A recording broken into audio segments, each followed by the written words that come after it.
we're in the process of passing the Cybersecurity Act, which will indicate the sources of funding for the Cybersecurity Authority, which will be established under the Act.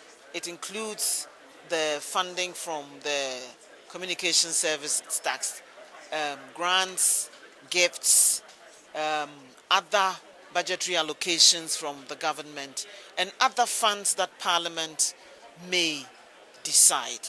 And so what is coming in from the communication service tax will form part of the sources of funding for the Cyber Security Authority. But if you see what Togo and other countries are doing, in Togo, they've set aside a percentage of the earnings of all telecommunications companies to finance cybersecurity.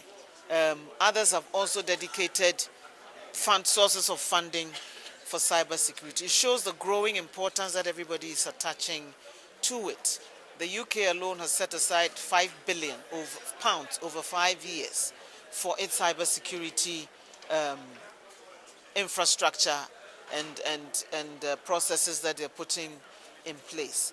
The cyber criminals and attackers and fraudsters are getting even more sophisticated with each passing day.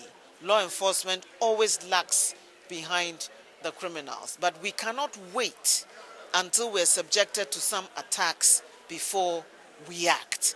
And so even though for us it is inadequate, we've done a fair bit with largely no support from central government, but with support from our agencies and international donors. We can do even more with this support from central government, both from the communication service tax and from budgetary allocations. And so we're looking forward to see what we can do in terms of our activities over the years. For one thing, and that has been highlighted in many of the speeches that were read this morning, we need to step up our awareness creation. Ghanaians have a fatalistic attitude that, oh, it will never happen to me.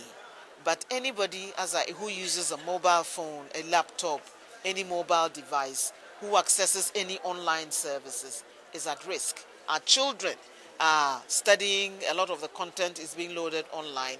They're increasingly using social media for a lot of their interactions.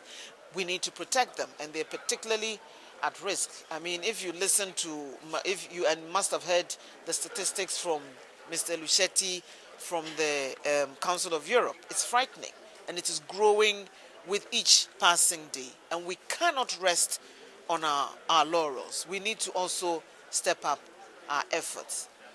We're also appealing to organizations and individuals who see the imminent threat of cyber attack that we're all exposed to also step forward and assist us.